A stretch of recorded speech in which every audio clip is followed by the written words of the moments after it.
stated in the 1997 Constitution, and this is one of the hot issues that until today confront our judiciary as to what perfectly belongs to the national territory of the Philippines. Is West Philippine Sea still or within the territory of the Philippines? And of course, local autonomy.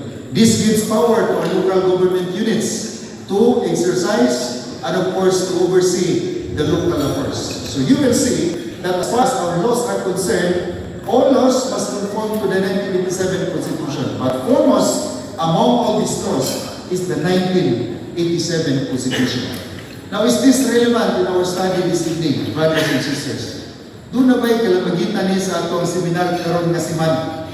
If we try to examine the Bible also teaches us that faith is grounded in Scripture and wisdom. Truth must be harmonious. In short, in truth, science must prove. There must always be wisdom and a revelation that do not ultimately contradict to each other. If we have our fundamental law of the land, of which all citizens must obey, otherwise you will be charged administratively, criminally, or even civilly, then the Bible also prescribes us some moral compass for us to obey. On the other hand, the Holy Scriptures, the Old and New Testaments are the written word of God, and this is given by divine inspiration. Some fanatics would not believe that is the Bible true? Is there truth in the Bible indeed? But I want to show to you tonight, brothers and sisters, that indeed the Bible is composed of the two testaments, the Old and the New. These are words written by God through those people who were inspired by the Holy Spirit. In the book of 2 Timothy chapter 3 verse 16, Apostle Paul says that all Scripture is given by inspiration of God and is profitable for doctrine, for reproof, for correction, for instruction in righteousness. The inspired authors spoke and wrote as they were moved by the Holy Spirit. Note, as they were moved by the Holy Spirit. And in this word, God has committed to humanity the knowledge necessary for salvation. As Psalmist David says in Psalms chapter 119 verse 105, Thy word is a lamp unto my feet and a light unto my path. Ang imong pulong suga sa akong mga tiil o kahayag dinha sa ako ng mga dalan. The Holy Scripture Fathers are the supreme, authoritative, and the infallible revelation of His will. And they are the standard of character, the test of experience, the definitive revealer of doctrines, and the trustworthy record of God's acts in history. Some of you probably still not convinced and probably are confused. Is the Bible the only source of truth? And tonight I want to pronounce sola scriptura, the Bible and Bible alone. All writings, brothers and sisters, may give us light, but these are considered to be as lesser light. The greater light must emanate from none other than the Bible itself. And I want to tell you this evening that these are words of God inspired by the Holy Spirit. The Bible must be the standard of one's character, the test of experience, the definitive revealer of doctrines, and the trustworthy record of God's acts in history. In John chapter 17, verse 17, the Bible says that sanctify them through thy truth, because thy word is what? Because thy word is the truth. And for the word of God is quick and powerful and sharper than any two-edged sword, in Hebrews chapter 4, verse 1. And let us try to examine again, what is faith? Faith is often defined as belief without evidence. Because the scripture says in Hebrews chapter 11 verse 1 that faith is the substance of things hoped for, the evidence of things not seen. This is how the Bible defines faith. Ang pagtutuno o ang unod sa mga butang na atong gituhuan o gilauman o ebidensya sa mga butang nga dili makita. So you will see that from this text, ini nga teksto naghatag nato og lalong pagyud nato nga kinahanglan sabton. Kung sa may pud pasabot gyud sa pagtuo. Nabitaw sa kabarber samtang nagupit siya sa iyang usa ka customer. Niingon ang barber sa iyang customer, Ingon siya, wag gyud Ginoo. Ningon ang customer sa barber, nanong kaingon magkagawa gyud Ginoo. Sa tanawar ko ng gawas sa imong barbershop. Kung naapay Ginoo, wag gyud tayo daghang mga drug addict.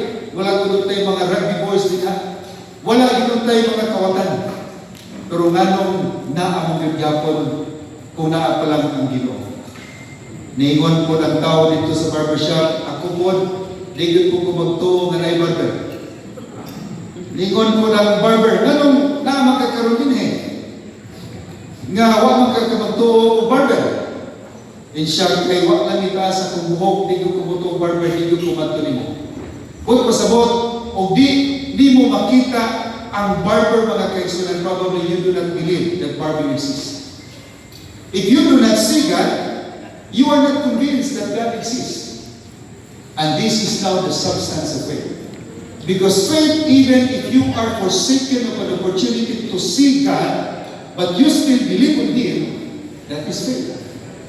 In fact, I want to tell you that if you have that belief in God this evening, despite not seeing Him, despite not talking to Him, just like in the old days, panahon nila Moses kanyato, panahon nila Daniel kanyato, panahon sa mga disipulo kanyato, that they were able to converse Jesus face to face, that they were able to talk to God face to face, and yet you believe in Him despite that missed opportunity to talk to Him. Brothers and sisters, I congratulate you. Do na mo'y pagtuo, mga kaisunan. So faith, therefore, is often defined as belief without evidence. But the Bible gives us the idea that this is the substance of things that we hope for and the evidence of things that we do not see. We will try to study further. Faith is not irrational. If you believe in God, you must have your reason. You do not believe in God for no reasons at all. Certainly. Just like the atheists, they do not have God. They do not have Jesus Christ in their life. But they believe something innate in their conscience. That is why they are doing good.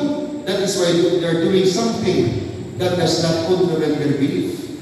If you try to visit Southeast Asian nations, Thailand, Cambodia, Vietnam, Laos, Bangladesh, I want to tell you, hindi ng mga nasa mga kaigsunan, only 2 to 3% believe in Jesus Christ as their God. What about the 97%? 95% of these people believe in Buddha because these are Buddhist countries.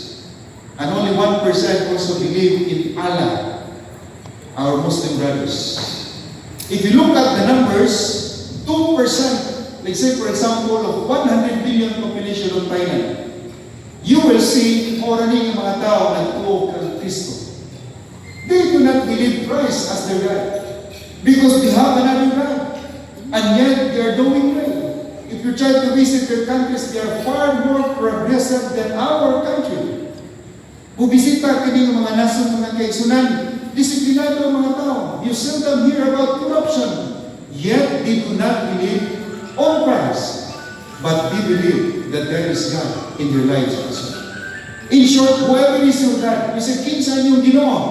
So long as you believe on Him and that you have reason to it, that is faith. Pagtuo na, mga kaigsunan. Because faith is confidence based on evidence that is not yet fully visible.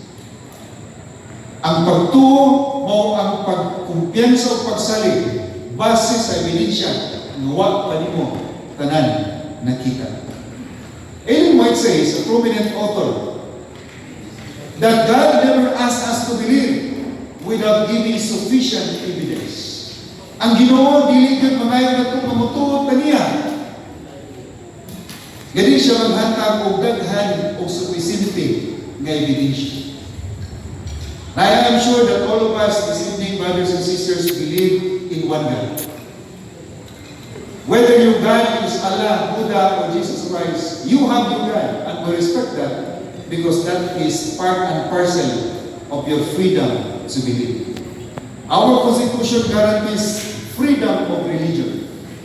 Freedom of religion is composed of two aspects. Number one, freedom to believe, and number two, freedom to act on one's belief. Freedom to believe is absolute freedom. Meaning to say, whoever is your God, that is your absolute freedom. You will not be in prison, you will not be arrested simply because your God is different from my God. You will not be charged simply because you believe your wife as your God. You believe money as your God. So be it. Wa kay kaso makumital ka na mga kaigsunan. Why? Because that is your absolute freedom to believe. On the other hand, the second aspect of freedom of religion is the freedom to act on one's belief. This time, if your act contravenes to an established rule or law, then the government may now intervene. What does that mean?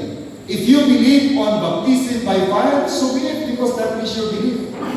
But the moment you execute that belief, somebody comes to you, brothers and sisters, mag-Bible study ka, unyaw buto ko magpapautismo ko. Ang atong doktrina, bautismo man pinagis ka layo, masugod ka, sinugon ka. Sige, kabay mo akong pagto. And then you baptize the person. Gisulog mo patay. And that exactly happened somewhere in Cebu, mga kaitsunan. What happened? Ang pastor na nagbautismo pinagis ka layo, ipayag order ng kaso. Naman, can we not invoke that this is our freedom of religion? They cannot do so. The Supreme Court said, you believe through baptism by fire, so be it. That is an absolute freedom. But the moment you execute, translate that belief into an act that is already contrary to law, this time the government may intervene. If that act results to killing of a person, that could be homicide, murder. Parricide, that is your spouse. Infanticide, if the victim is a child, brothers and sisters. You believe your Carabao is your God? Nagtukal na imong bidong kabaw. Kaya kung ang kabaw ni kababoy, ikakauman mo, so be it. That is your absolute freedom. Pero kung nahimo ganing kabaw, mugawa sa tangkal, manipsip sa tanom sa silingan, pwede ka mabayang kaso. This time, pwede na for malicious mischief. Because that is already an external act of your freedom to believe. So brothers and sisters, I want you to feel tonight that you have this faith because you have been experiencing sufficient evidence of believing in God. We may have a different encounters with our God. Nailahi siguro atong encuentros Ginoo. Some of you probably first encountered Jesus or God in your life the time that you were down, the time that